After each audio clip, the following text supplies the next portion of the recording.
Hey everybody, this is Paul Ramsey with Dr. Manny St. Victor. How are you, Manny? Paul, I'm fantastic. How you doing, man? I'm great, man. I'm great to be. I'm just glad to be here talking with you about tonight's topic and about hypnosis in general. So, Now, forward to it. this is one of my favorite topics because I'm a skeptic at heart, and so I while you spent the 3 days with us, which I loved when I was getting the hypnosis training, I had like a kabillion questions. So even as I got the training, and everything, the skeptic in me still remained until I actually saw my wife, hypnotized Right, by me. Holy crap.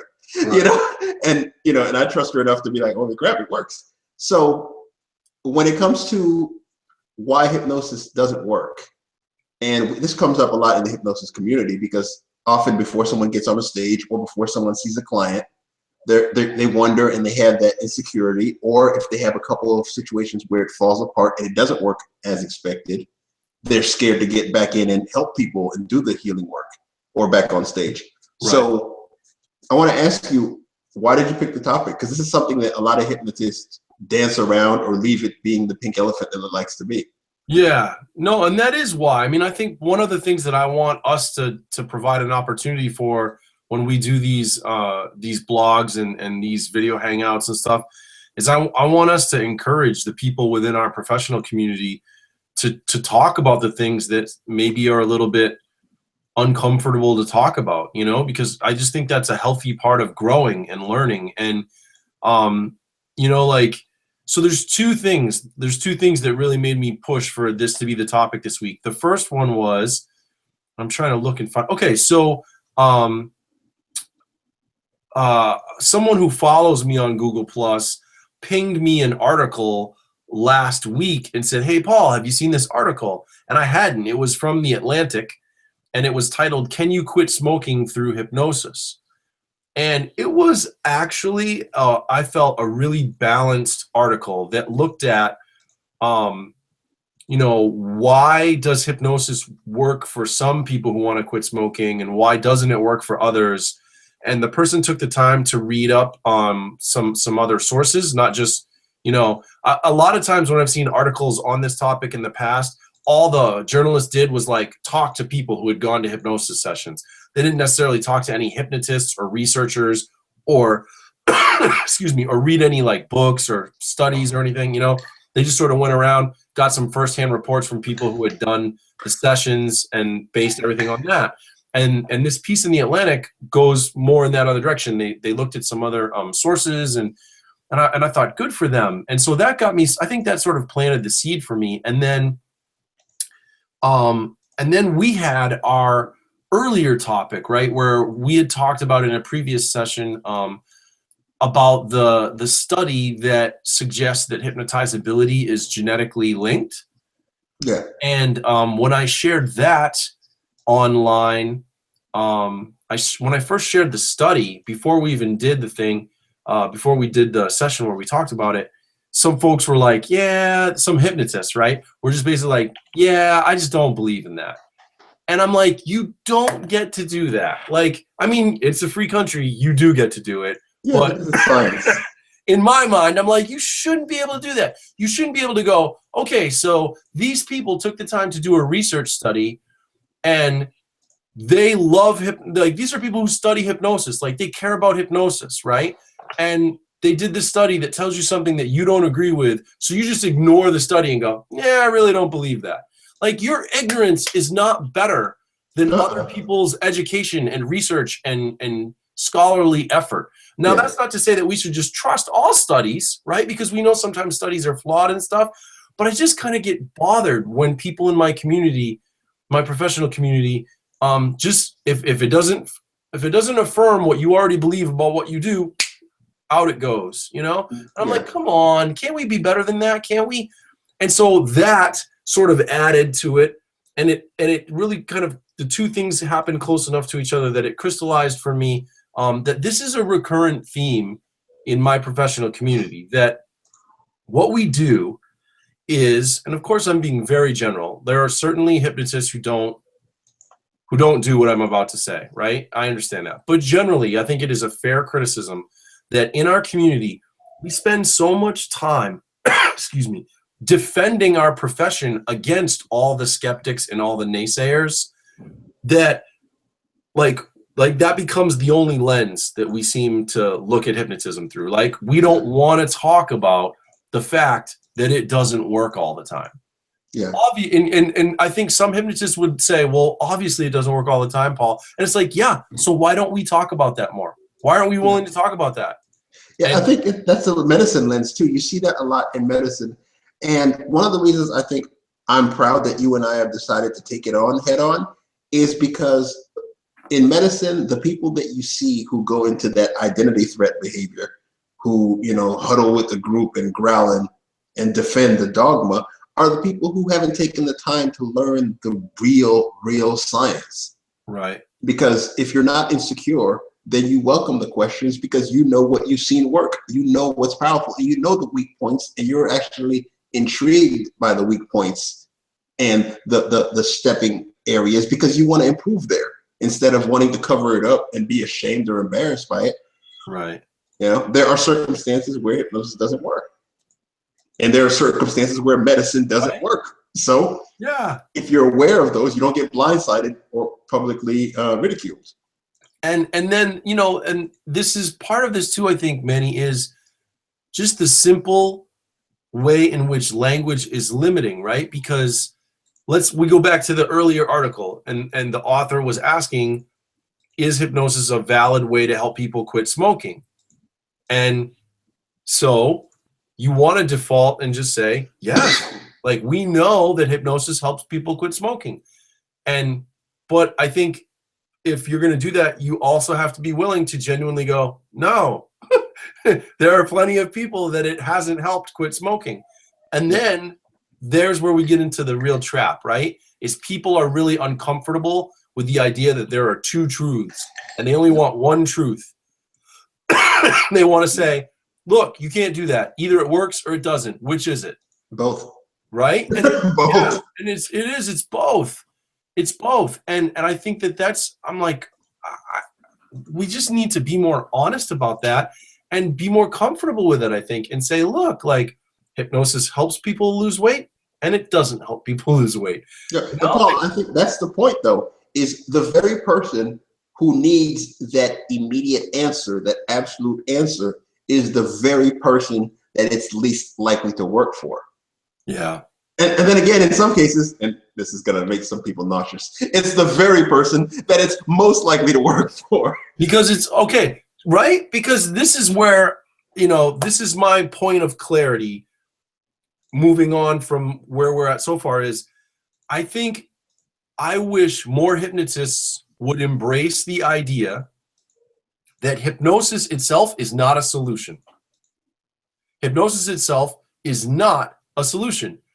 I stand behind that completely. You cannot say people quit smoking just because you hypnotize them, right? Hypnosis is a state of narrowed focus and increased suggestibility, or you can, however you want to define it, you can say, hypnosis is occurring in alpha and theta brainwave sets. If you're more about, like, everyone's got these different ways that they like to define it, right?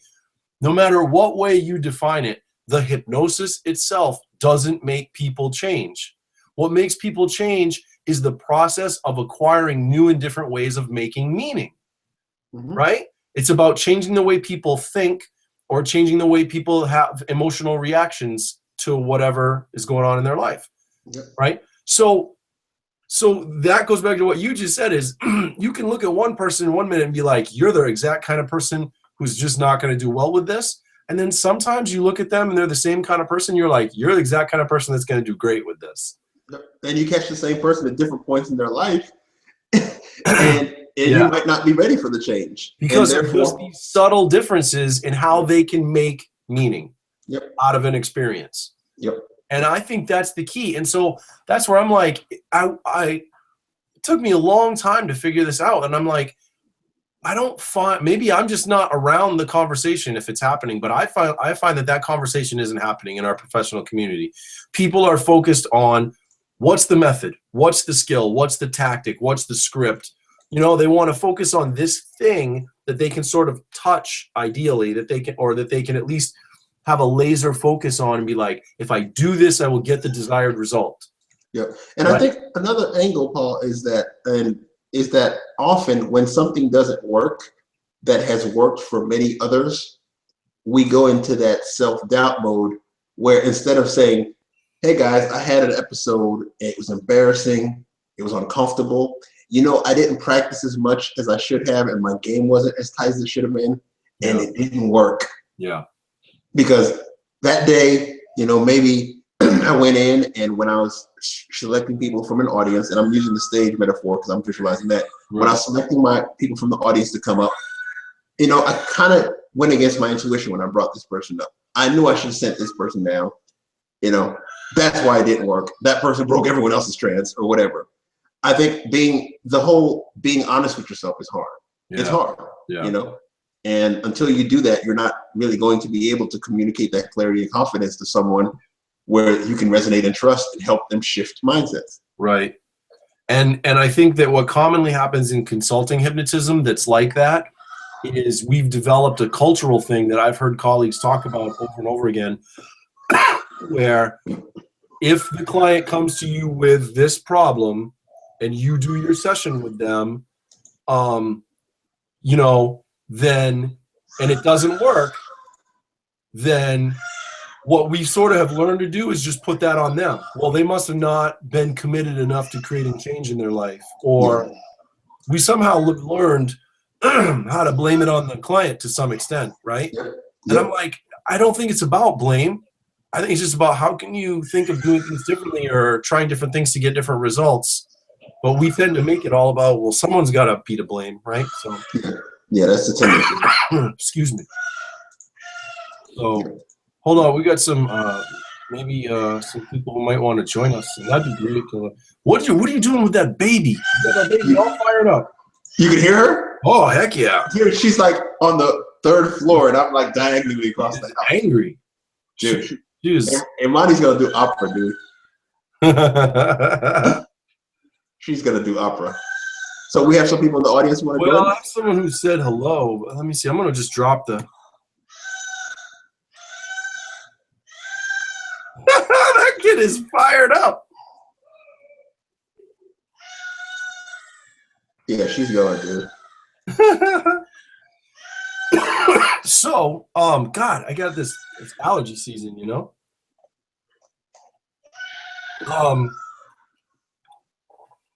So I've been thinking more and more lately about like, how can I do that? How can I find new and different ways of helping people make new and different meanings? Not necessarily worrying so much about, well, did I use the right induction or did I use the right deepener? I think that, again, that part of like getting people into hypnosis is really relatively easy.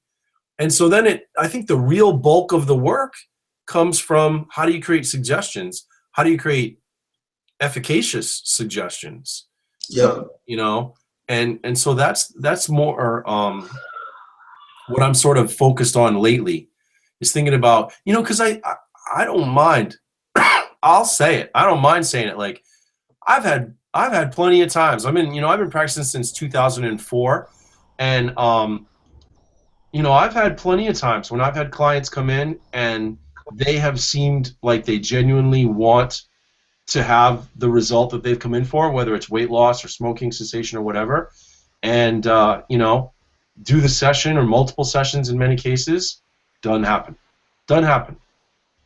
And that's it's like you said, right? It's an uncomfortable experience. Yeah, I think Marcus, we're picking up some of the noise on your end, so if I could get you to mute, noise from Mark. Mark, I'm sorry. Hey, Mark. Mark's there, yeah. Hey, Mark. Yep. Gentlemen, good evening. Good evening. I think we're getting some fan noise on your end. You think it might be the fan? Let me try it. Well, I was trying to make meaning. Since we're talking about I was trying to make meaning, so I attributed it to the fan. Now, Mark, go ahead and unmute yourself, though, and just catch up with Manny and tell us, for the folks that are watching that may not be familiar with you, what your connection to the hypnotism community is. Well, yeah. First of all, gentlemen, it's nice to see both of you. I see you a lot, and it's really nice to join in a hangout with you. Good to have you here. About this. I've known Paul for a long time, but Manny, it's very nice to meet you. Pleasure to meet you too, bro. One here. It's really great. You're very intelligent person, and I've always enjoyed listening to you on these hangouts. I'm not a hypnotist or hypnotherapist, but I do business with a lot of them. I what I do is I help people find the right hypnotist. People will contact me looking for a hypnotherapist or a hypnotist, and so I wind up doing a lot of the screening process. So what I'll do is I'll talk to them, and I just that's why I'm really happy you asked me to jump in, because I can almost tell immediately, from a motivational level anyway, who's going to be successful and who's not going to be successful. But there's a fine line between that person becoming more successful just with their, talking to somebody, and you get them. What I'll do is I'll tell them, what hypnosis can't do. I'll immediately, if I two kinds of people call. Like, people call because their doctor wants them to quit smoking, or they have decided they want to quit smoking, right? So I can tell initially, what side of the fence they're on, but some people are kind of wavering in the middle, and so what I do is I tell them I'm a former smoker. I've smoked for 25 years and I enjoyed every one of them, and I used it for a coping mechanism for everything in my life, and then I said, well, I'm not 19 anymore, and that doesn't work. So I get them to understand that we're all smokers, that we have a lot of this in common. So so a lot of people don't understand what hypnosis is when they call. So the first thing I do is I tell them immediately what hypnosis can't do. So that gets them to understand that it's completely safe. And I'll give them an example, like let's say you don't like broccoli for whatever reason, or asparagus, and I'll tell them that it's impossible for one of you two to make them eat broccoli or asparagus if they don't want to, because their mind is they don't want to do it. So therefore, they feel comfortable. I don't know if you find that to be a good analogy, Paul. Yeah, I think so. So you don't. Okay, let's assume you don't like broccoli. And I would assume it would be impossible for Manny to make you eat broccoli. Yeah, right? Yeah. And so what happens a lot, right, is we sort of do it's funny how often we'll have a conversation about all the reasons that I should eat broccoli. Yeah. We'll go into all the rational reasons about how good it is for me and how it has compounds that help fight cancer and all this stuff, right? Right. And we don't recognize that I have an emotional reason that I don't like broccoli. Okay. Right? Even if it's just that I have an emotional reaction to how I don't like the way it tastes. Like, if you don't help people get into the emotional reasons that they make choices, you're not going to really probably help them change. And so I think that is a good example of how it really works. Is we all know that broccoli is good for us and we should eat our broccoli. We all know that smoking's bad for us and we shouldn't smoke, and yet people just keep doing it. Yep. So we know. I was just talking to Manny the other day, today actually. I just said that I told Manny that I've stopped eating refined processed sugars. Good for you. And I'm 41 years old, right? And it only took me 41 years to get to that point. And now I'm the hypnotist, right? I'm the hypnotist. And I said, we're hypnotists. We're not perfect. Like I've known for years all of the health risks that come with that, and I've just ignored it because I have emotional reasons for why I like to have what I like to have. And finally I got to this point where I was like, but that's just stupid, and I don't like thinking of myself as a stupid person. That's my model. I'm not saying other people are stupid if they eat sugar. I'm saying for me, my model is, but if you have a body of scientific knowledge that clearly shows that this will more likely give you cancer or kill you through heart disease or that kind of stuff, and you choose to ignore that, that's stupid. For me, that's my model. And so I look at that and I go, But I don't like being stupid. I like to think of myself. My Sure. self-concept is that I'm smart, you know. Yeah. And so I think that's a big part of why I was able to finally make this change was I engaged that model in a way that I never have before. And so, you know, now I'm, you know, just started. We'll see how long it goes. But I've got a self-hypnosis process set up every day that I'm doing, and it centers around that same stuff. It centers around, like, what do I value emotionally? You know, not what are the rational reasons for why I shouldn't eat so much refined and processed sugar, but, like, how do I help myself emotionally stay invested in that? And for me, part of it is I don't want to be stupid. Yeah. Yeah. Yep. And people have, it's important to get comfortable looking at your self-concept, you know, and even sometimes it takes an external person to point to parts of your self-concept that might be in your blind spot and give you that affordance, give you that opportunity to poke at that part of the representation in your private time. Yeah. But we know that a lot of times when someone, you know, points out no one wants to hear their baby is ugly. You know, if someone points out something that is in a part of, you know, of your shoulder that you can't see, like for the longest time I had a great box top, and you know, my box top had a little bit more of a halo to it, and I was like, whatever, I can rock this for a bit. And, you know, I have yet to see one black person pull a comb over off effectively. Right. Nice. But I just knew that if I brushed enough, Yeah. you know, so at some point, you know, someone you trust enough. Or, you know, in my case, my wife, who I love dearly, was like, you know, you would look good with a bald head. I was like, my head? I know what my head looks like bald too, you know. But Amy said it, and I love her enough where I kicked over to the value. And next thing you know, I was shaving my head all the time. I convinced myself, I was like, you know how much money I'm saving not paying the barber $15 every 2 weeks? Right. You know, I had a stack of reasons that I value, and here I am walking around with my peanut head, you know, perfectly happy. Yeah. 20-something years later, you know. Mark, you've been helping hypnotists, you know, you've been helping connect clients to hypnotists for a long time now. But you must spend a fair amount of time not just talking with clients, but with hypnotists themselves, right? Yeah. What are the kind of things that they say about this kind of stuff? Do you ever hear hypnotists sort of vent about the frustrations of not being able to get the desired results from a client? Yeah, a lot of it, you brought up a good point earlier. There's seems to be two different types. One reaction is to blame the client, and the other is, well, maybe I could have done better. Yeah. Or tried something differently. But yeah, the way you know, I'm like right in the middle. I'm in the middle between the two. So I really enjoy it. So I feel like Dr. Phil sometimes. You know, I'm talking to people and getting them all pumped up. But I think getting them motivated to make a life-changing event. You know, that it's you know, it's really up to them to not so much want the change, but want the benefit of the change. Right. It's like, you know, you know, I wish I would have never called it I want to quit smoking, because quitting smoking implies giving up something. When it's actually about becoming a former smoker. You follow? Right. Yeah. Becoming a former smoker implies that the grass is greener on the other side. I'm going to go over there and I'm leave my cigarettes behind me and become a former smoker.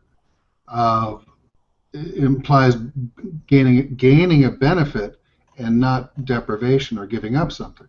Right. So in hindsight being 2010, that's what but I've learned that. So that's what I tell people. You know, I prefer people call me now instead of just filling out the web form or emailing or texting, because I'll get a good feel for, number one, what you guys are saying. Are they, you know, is it going to work for them? And I'll tell them, you know, how I feel. You know, they should prepare themselves for it. But a lot of them are under pressure from their doctor. The other thing I started doing now, I was recommended by one, Joseph Giovi is a great hypnotherapist out here in California. He'd mentioned you should ask them if they have any health issues related to smoking. because there are a lot of people, once they're under stress from from having been told they have COPD from having smoked for 30 years. Yeah. So, that's a thing. So stress being a trigger. So that's the other thing we talk about. Are all make a list of your triggers, and if that's one of them, then maybe you should talk to the hypnotherapist about the stress, dealing with the stress also related to your smoking ritual, because stress is got to be a big trigger, especially if the doctor told you you have COPD, which is in many ways is a lot of it's unrepairable, correct? Right. Yeah. So I it's had a client, I had a client come to me who was in her 70s, yeah. well into her 70s, and she had been smoking for 40 years. Hmm. She's got the oxygen tank, the whole 9 yards, right? Right. And she says, she says, I'm ready to quit smoking. And I said, well, that's wonderful. I'm just curious. Can you tell me why? Like, why now after all this time? I'm just so fascinated. She had the saddest, broke my heart. She said, well, I've got COPD, and my doctor says I probably have 18 months left, maybe 2 years. Wow. And I thought, if I can quit and just get it to like 3 years and have an extra year with my grandchildren, that would be really, really great. Good point. Yeah. And I just couldn't believe it. I mean, I was heartbreaking and heartwarming at the same time, right? Like, and I said, all right, let's get to work. And so we got to work, and we did one session, Mm-hmm. and she didn't come back for her. She was supposed to come back for a second session, and she didn't come back. You need it. You did it. Yeah. Yeah. And then I was like, then I got kind of angry, right? I was like, what? like, what about your grandkids? Like, you're supposed to be doing this for your grandkids. Like, why are you here? And we got on great. I know, we got on great, and so I just really wanted to help her. And to this day, called and left her a message. Don't know. Never called me back. And I just was so sad. And I've had, that's probably a more extreme example, but we have that stuff, and I had a guy once who came to me, one of the most fascinating cases I ever had. I had a guy come to me, and he said, I have been to 12 different hospitals, Mm-hmm. and I have been seen by over 20 different doctors. I have had my gallbladder removed. He said something like, he had something like 6 different surgical procedures, and yet he was not any better. Like, he just kept getting worse, and they could not figure out what was wrong with him. I could have told him. It started as, this is amazing. I won't remember all the details of this, but that's just probably a good thing. It would take me longer to tell it. It started with a pain in his calf muscle.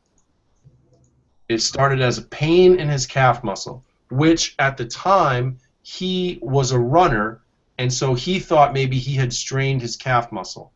The pain migrated up from his calf up into his upper part of his legs, then went over into the other legs, so that he then had pain in both legs. Started getting checked out. They couldn't find anything. Stretching, physical therapy, all that. Never got better. Then moved into his abdomen.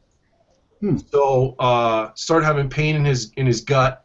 Got to the point where they said, well, I guess we got to take your gallbladder out. So they took his gallbladder out. Didn't help. Like, they just kept doing stuff and doing stuff and doing stuff. Got to the point where over the course of 3 years, completely became debilitated, would develop all these different things, would have temporary blindness, would have terrible migraine headaches, would have all these different rotating symptoms, and finally, had owned his own business, had to sell his business for pennies on the dollar. all this stuff. And by the time he got to me, had tried everything, right? And so he asked his doctor, he said, do you think if I tried hypnosis? And the doctor said, I don't see how it could hurt. Go ahead. And he came in and saw me, and I wanted to help him so bad. And it was such a strange case for me, Sure. and I just didn't know how. You know, I tried to do some sort of exploration stuff with him and see if we could get the subconscious to point us in a direction, but did one session with him. The hypnosis seemed to go fine, and but couldn't get him to get any kind of change. And it was so sad because when he came to me, he said, I really am at this point where I just feel like I'm dying a slow death. Like I feel like I'm just slowly dying. It's taken me 3 years so far. You know, who knows how long it'll take me? Will it take me 3 more? I don't know. You know, just sad. And that's like frustrating, right? Because you want to be able to help people. You get into this work because you want to be able to help people. Yeah, and you hit it right on the head there too when you just said, I've tried everything else, so I thought I'd try this now. Yeah. Yeah, that may be. I mean, that's a subject for another day. Yeah. Why is it? I get that all the time. Always the last thing, right? I've tried everything. I mean, you know, it's like we're the closer. You know, we come in the ninth inning, and we're the ones. You know, we're the ones that have to save the ball game here. Yeah. Yeah. So That's true. you guys do anyway. But you also mentioned something interesting too about that his doctor said, yeah, you should try it. More and more that's happening a lot where doctors. You and I have discussed this before. How doctors are referring out to chiropractors and other alternative type therapies rather than just writing prescriptions for things. A lot of times people are calling from the doctor's office. They're looking it up, Google it, boom, here, call from the doctor's office. But yeah, it's that if you would have been able to help that person with stress earlier on. If, what was neuropathy or whatever it was in the beginning and grew into something else. The stress is like, I've heard you guys talk about it before. Boy, that's a biggie. Yeah. That's the ultimate poison right there. Yeah. It's a trigger for all things bad. It's like a ball player out at 3 o'clock in the morning. It's all things bad are going to happen. In LA. And with limo at the club. Club closes. At 3 o'clock, what are you doing out of the house? But stress is there. And I've heard Manny talk about it a bunch of times. It's seemingly unnecessary, but yet we all deal with it, and we cope with it in all these different ways. And as a kid, as a teenager, I had a cigarette. I coped with it back all some people did. So it does, it's one of those things where we just, have to find different ways to cope with stress, and if we can replace that, then stress is no longer a trigger for bad things necessarily. Right. So, yeah, but being the last line is the thing that I'd like to see change. Yeah, that would be nice. I don't understand why. Well, listen, we are at the half-hour mark, so I'm not going to stretch us here because I don't want to just have people who are watching this feel like we were filling time. I will, one last little vent before we go. I put this out to the hypnosis community that has over 1,100 members. I put it out to over 400 hypnotists that are in my circles on Google+. And Manny put it out to people too. I am a little bit disappointed that, and I kind of knew this was going to happen though. If I had to bet money, I'm like, so I frame a talk that actively seeks to have us talk about the ways in which we failed, and Mark's the only person who shows up, and Mark isn't a hypnotist. He works with hypnotists, right? Like, it's pretty telling to me about, this is really indicative of why I chose this topic. I'm like, this topic needs to be talked about more. This topic needs to be explored more. If people care about their own professional development, and yes, I'm talking to whoever is watching this, and I am getting uppity a little bit. You can get mad if you want. Like, get over it. Like, this is the kind of stuff that is a discredit to our community, that we don't have these kinds of... When I was a teacher, we had meetings where we talked about what didn't work for us and how we could come together and work to make ourselves better teachers, right? My structure that I've been, ever since I got into hypnotism, you go to a conference, you go to a convention, all people do is talk about what works, right? It's all people saying, I did this great thing. Here's what works for me. And there's value in that. There's a place for that, absolutely. But I find it really disturbing that our professional community is one in which we do not have active, regular structures for having these kinds of conversations. It's very disappointing to me. To help you with that, and to your point, I think it has to be a cross-platform campaign. Yeah. And because there's a lot of people talking all over the place, all over the internet, this is the platform to have the meeting or a town hall. Call it, have a town hall meeting for hypnotherapists or whatever. But cross-platform, people can be busy doing other things. Maybe they're not checking their notifications or whatnot. That might have something to do with it. But if you do a cross-platform campaign, build it, and they will come. Yeah. They're out there. They're all, Well, and again, I know they're out there. The question is, are they willing to talk about failure publicly? That's the real question. Are they willing to go there? I think so. I think if you had a regular, a regular show, like, well, obviously you've done a lot of videos, but I mean an open Q&A. Yeah. Let's talk about this, and you like I say, you publicize it, cross platforms. There's a lot of conversations going on out there. Yeah. And it'd be great to bring it into a face-to-face conversation like this, where you can share it, and then like you're doing here, you're recording it for reference. Yeah. Well, figuring that this was probably what was going to happen, I titled this one Part 1. Yeah. So hopefully, hopefully we can have a Part 2, and see if we can pull some other people in and do that. So I think that would be nice. I think that would be great. I understand that it's hard to talk about that stuff, and I don't want to. I do understand it's hard, but I just really think it's important. So, Mark, thanks for joining us tonight. It was nice to see you and have you here. Thanks so much. Thank you, Paul and Manny. It's been very nice to meet you personally. It was good to meet you. Always, if you ever need a third party, let me know. Even though I'm not a hypnotist, I feel like I should be. That's awesome. Yeah, Manny, thanks for being here with us and getting us started tonight. I know that I did all the talking, and I apologize for that, but I appreciate you asking the questions and getting us rolling. Yeah, dude, I love being here. Awesome. We'll do another one of these sometime soon, and until then, join us again. Thanks so much for joining us tonight. I'm Paul Ramsey, Dr. Manny St. Victor, and Mark Barris. Good night, everybody. Good night. Thank you.